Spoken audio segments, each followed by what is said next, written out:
नमस्कार, मैं doctor Navneet Sangwan, BCom second year EAFM paper second international trade and finance है, उसमें एक्सचेंज रेट डिटर्मिनेशन वाला चैप्टर अपन लोग डिस्कस कर रहे थे।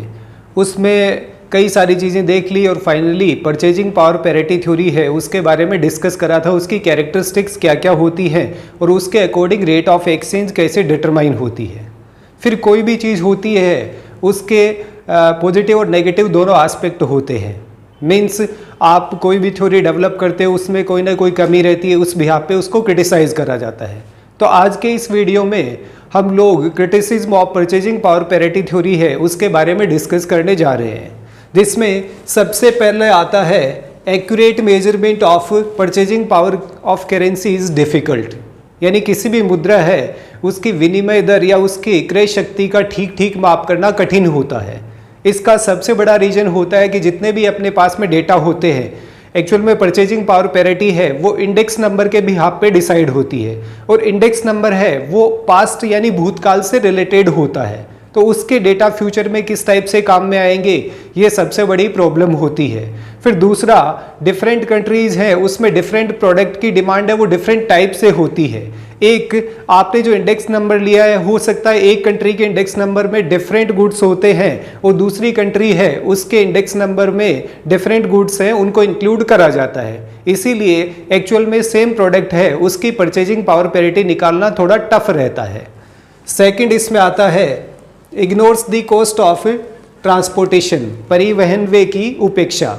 कोई भी प्रोडक्ट है वो चाहे आपका इंपोर्ट होता हो, एक्सपोर्ट होता हो या इंटरनली या डोमेस्टिकली ट्रेड होता है तो one state to another state उसका मूवमेंट होता है।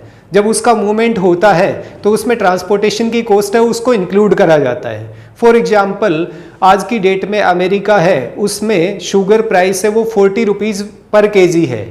अब सपोज इंडिया अमेरिका से इसको इंपोर्ट करता है तो उस केस में क्या होगा कि जो भी आपकी ट्रांसपोर्टेशन कॉस्ट आएगी वो ऐड करने के बाद अमेरिका है वो इंडिया को उस पर्टिकुलर प्रोडक्ट या शुगर है उसको एक्सपोर्ट कर पाता है। तो ट्रांसपोर्टेशन कॉस्ट है उसको परचेजिंग पावर पैरिटी थ्योरी में कहीं पर भी इंक्लूड नहीं करा गया है। फिर नेक्स्ट आता है वन साइडेड थ्योरी, एक पक्षीय सिद्धांत। इसको वन साइडेड इसलिए माना जाता है कि इसमें सिंगल फैक्टर आपका परचेजिंग पावर है उसी को ही बेस माना गया है एक्सचेंज रेट डिटर्मिनेशन के लिए। अदर फैक्टर्स लाइक आपके डिमांड हो गया, सप्लाई है, इन सबको इसमें कंप्लीटली इग्नोर करा जाता है। फिर नेक्स्ट पॉइंट आता है neglects many factors of determination of exchange rate. विनिमय दर निर्धारण के कई जो आपके तत्व होते हैं उनकी उपेक्षा करी जाती है। फॉर एग्जाम्पल कोई भी प्रोडक्ट है वो इंपोर्ट होता है या एक्सपोर्ट होता है उस केस में आपका इंश्योरेंस है वो कराया जाता है। फिर बैंकिंग सर्विसेज यूज़ में ली जाती है, उन चीज़ों को कहीं पर भी यहाँ पे कंसिडरेशन में नहीं लिया गया है। फिर आपकी इंटरनल डिमांड क्या है, और इंटरनल डिमांड है उसमें भी डिफरेंट प्रोडक्ट्स होते हैं, उनकी इलास्टिसिटी ऑफ डिमांड क्या होती है, उनके मांग की जो लोच होती है वो भी कहीं ना कहीं किसी न किसी प्रोडक्ट को अफेक्ट करती है। फिर उसके बाद में दूसरे फैक्टर्स को आप लेना चाहें तो आपका एडवर्टीजमेंट है या सेल्स प्रमोशनल एक्टिविटीज़ हैं वो भी कहीं ना कहीं आपके प्रोडक्ट की परचेजिंग पावर है उसको अफेक्ट डायरेक्टली या इनडायरेक्टली करते हैं। तो उन किसी भी फैक्टर को इस थ्योरी में इंक्लूड नहीं करा गया है। फिर नेक्स्ट आता है इसमें change in exchange rate affects the price level. विनिमय दर में परिवर्तन है वो मूल्य स्तर को भी प्रभावित करते हैं। फॉर एग्जाम्पल आज की डेट में 75 रुपीज़ इज इक्वल्स टू $1 है। अब मान लीजिए इंडिया को कोई भी पर्टिकुलर प्रोडक्ट है वो इंपोर्ट करना है और नेक्स्ट डे ये रेट ऑफ एक्सचेंज है वो 80 रुपीज़ इज इक्वल्स टू $1 हो जाती है। तो नेक्स्ट डे जो इंपोर्ट होगा वो ऑटोमेटिकली आपका 5 रुपीज़ पर यूनिट या पर केजी या पर क्विंटल महंगा होकर के ही आपके पास में आएगा। तो वो चीज़ है वो आपकी प्राइस लेवल को अफेक्ट करती है, यानी एक्सचेंज रेट है उसमें होने वाले चेंजेस हैं वो प्राइस लेवल को अफेक्ट करते हैं। और जो भी ट्रेडिंग टाइम होता है उसमें एवरी सेकंड आपकी एक्सचेंज रेट है वो फ्लैक्चुएट होती रहती है, कभी इंक्रीज या डिक्रीज, यानी फ्लैक्चुएशंस है उनमें वो कंटिन्यूअस बेसिस पे आते हैं। फिर नेक्स्ट आता है wrong assumption of elasticity of demand. मांग की लोच से संबंधित धारणा है वो गलत ली गई है। हर एक कंट्री में वहाँ का कल्चर क्या है, ट्रेडिशन क्या है, कस्टम्स क्या है, उनके अकॉर्डिंग डिफरेंट प्रोडक्ट होते हैं, उनकी डिमांड है वो करी जाती है।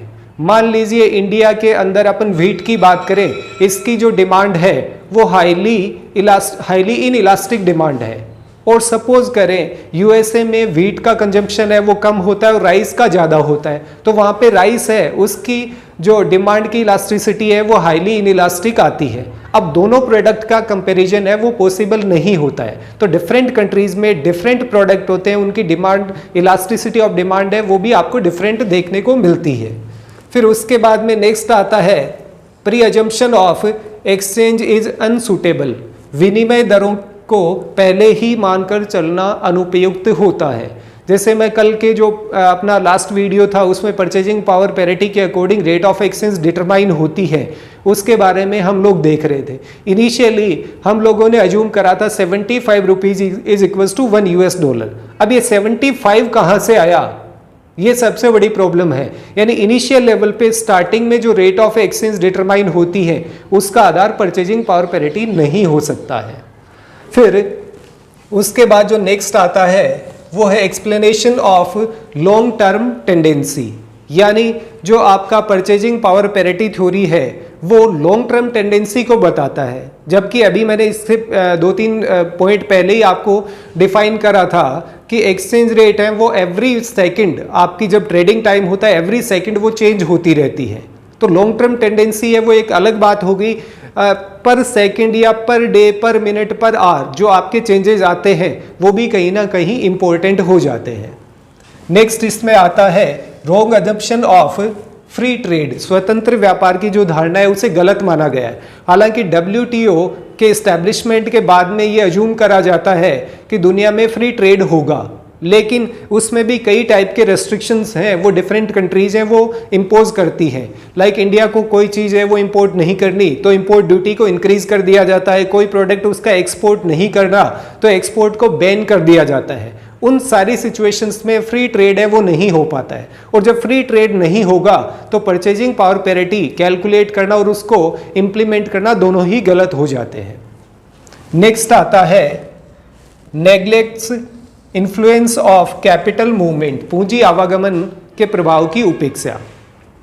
सिंपल सा फंडा होता है, जितनी भी आपकी परचेजिंग पावर पैरिटी है या रेट ऑफ एक्सचेंज डिटरमाइन होती है उसमें single factor purchasing power parity नहीं होता है।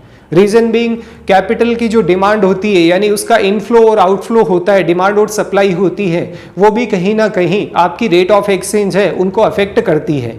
मान लीजिए पूरी दुनिया में आपका कैपिटल का भी इनफ्लो आउटफ्लो होता है एंड गुड्स है उनका भी एक्सपोर्ट और इंपोर्ट होता है, तो उस केस में परचेजिंग पावर पैरिटी के बिहाफ पे एक्सचेंज रेट डिटरमाइन नहीं हो सकती है। उस केस में आपको कैपिटल का मूवमेंट है चाहे वो इनफ्लो के रूप में हो या आउटफ्लो के रूप में हो वो भी कंसिडर करना पड़ता है। फिर नेक्स्ट और लास्ट पॉइंट इसमें आता है neglects cost of foreign trade services, विदेशी व्यापार सेवाओं की लागतों की उपेक्षा। इसमें 2-3 चीजें मेनली आती है। जब भी फॉरेन ट्रेड होता है एक तो फ्रेट है, भाड़ा है वो देना होता है, उसको कहीं पे भी इसमें इंक्लूड नहीं करा गया है। दूसरा एक्सपोर्ट हो या इंपोर्ट हो उन दोनों ही केस में इंश्योरेंस है वो कराना कंपलसरी होता है, तो इंश्योरेंस को भी कहीं पे भी परचेजिंग पावर पैरिटी थ्योरी में इंक्लूड नहीं करा गया है। एक जो पेमेंट का मोड होता है वो जनरली बैंकिंग सिस्टम के थ्रू होता है, तो बैंक से रिलेवेंट जो भी एक्सपेंडिचर होते हैं उनको भी इस थ्योरी में कहीं पर भी इंक्लूड नहीं करा गया है। तो ये कुछ आपके डिफरेंट पॉइंट्स थे या जो different criticism of purchasing power parity theory है उनके बारे में हम लोगों ने डिस्कस करा है। हालांकि फिर भी डिफरेंट इकोनॉमिस्ट हैं वो परचेजिंग पावर पैरिटी थ्योरी है उसको प्रायोरिटी देते हैं। जैसे आपका इंडेक्स नंबर है वो कहीं ना कहीं आपके जो प्राइस का मूवमेंट है उसको एक्सप्लेन करता है कि प्राइस है वो अप जा रही है या डाउन जा रही है, दूसरी कंट्री में क्या हो रहा है। एक ये आपका स्ट्रॉन्ग पॉइंट होता है। दूसरा ये लॉन्ग टर्म टेंडेंसी है उसके बारे में बताता है, तो लॉन्ग टर्म में क्या इफेक्ट आपके एक्सचेंज रेट पे रहने वाला है वो आप परचेजिंग पावर पैरिटी थ्योरी से मेजर कर सकते हैं। ये कुछ इसकी सुपीरियोरिटी भी निकल के आती है। तो यहाँ पे इस टॉपिक के साथ में ये चैप्टर है वो कंप्लीट होता है। आज के लिए इतना ही। Thank you. जय हिंद, जय भारत।